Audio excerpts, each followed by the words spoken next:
Well, looks like some more wintry weather on the way for the west, especially today. Maybe spreading across the entire area. And this could last all the way into Monday in some portions of the area with 2 salvos coming in. We do have some advisories and warnings in effect. The pink areas, those are winter storm warnings, Tetons, as well as the Salt and Wyoming range. Also down here in Evanston if you're traveling towards Salt Lake City. Surrounded by winter weather advisories, Yellowstone, the Wind River range, also the Jackson Star Valleys, as well as Pinedale. You want to start end times? Just go to our website to take a look at that. Now, yeah, impacts, travel problems, pretty high chance of that's going to depend on where you are, but there will be a decent amount of snow with this system, especially out west today into tonight. Cold temperatures, not the coldest stuff we've ever seen with this system. It's the Pacific air coming in. It's not going to be Arctic with this, so for temperatures in December in Wyoming, not too bad. As far as blowing snow is concerned, we'll call that medium. It's going to depend on where you are. Places like Sweetwater County could see some blowing and drifting snow in I-80, also the high elevations, but I don't think we're looking at 60-mile-an-hour winds with this, though. As we time out the impact, snow will begin in the west today, on and off. Steadies will be at night, especially late tonight as the trough axis comes through. Most areas east of the divide will be dry during the day today. Maybe a few snow showers coming in late tonight. Minimal accumulation for most areas. I can't rule out maybe a snow shower if it persists, putting on an inch or two locally, but that'll be the exception rather than the rule. And Saturday, the snow should taper off across the west. Mainly dry east of the divide during the daytime hours again. Could be a couple snow showers around there, just a caveat there. Snow then begins to spread into southern Wyoming and slowly creeping north and eastward as we go through the night. And as we head towards Sunday, snow likely, best chance across the southern half of the area, tapering chances further north and west. And we really still have some uncertainty as to how far north this goes. It's still a couple days out, so we'll fine-tune the forecast, but not high confidence up there.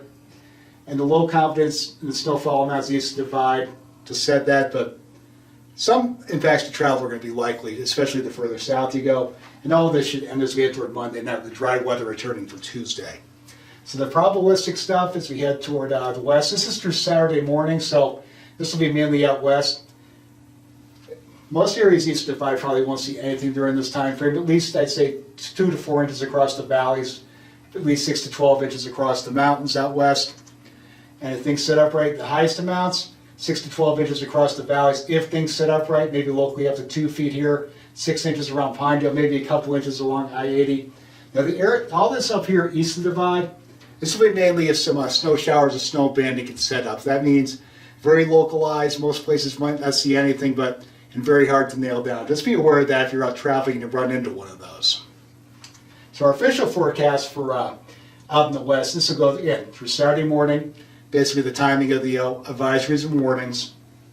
3 to 6 in the valleys for the most part, about 8 to 16 across the higher elevations, 3 to 4 around Pinedale, 2 to 3 around Kemmerer, about 1 to 3 around Lake Yellowstone, about an inch or 2 here along I-80. Now we turn our attention to the later period. This will start on Saturday night, go through Sunday night. Could be some more snow on Monday morning. At this point, what we're looking at least about 3 inches of snow in the Wind River Basin, about 4 around Casper, and about 1 to 2 across I-80, a little bit more out west as well. But look up here. This is going to be the big question mark we have for this storm. If one model verifies, the European's been pretty consistent bringing this further south, so if that works out, might not be much snow at all across the north. But if the American models are right, they take it a little bit further north, better energy up in here, this is what could happen. Maybe another good snowstorm across this area, 6 to 12 inches from say Casper over toward Riverton, 4 to 6 along the I-80 corridor, maybe up to 2 or 3 inches across the far north, Lovell, Graybull, Powell, about 5 inches around Buffalo, maybe another decent snowfall over here across the west, but one model has nothing up here, one has a foot. So, like I said, once we get towards Sunday, a lot of uncertainty there. So stay tuned, we'll keep fine-tuning the forecast. Just be aware, we could be in for a pretty decent storm. You want our resources, your weather, you know where to go, weather.gov/RAW. Road conditions, go to our website, wyoming.info. I should say YDOT's website, wyoming.info. You want to call them on the phone, 511 in-state, out-of-state, 1-888 Wyoming Road. Webcams, you want to take a look for yourself. Weather.gov/RAW, click on our local programs tab, then go to webcams by route. Be safe, everybody. Happy New Year.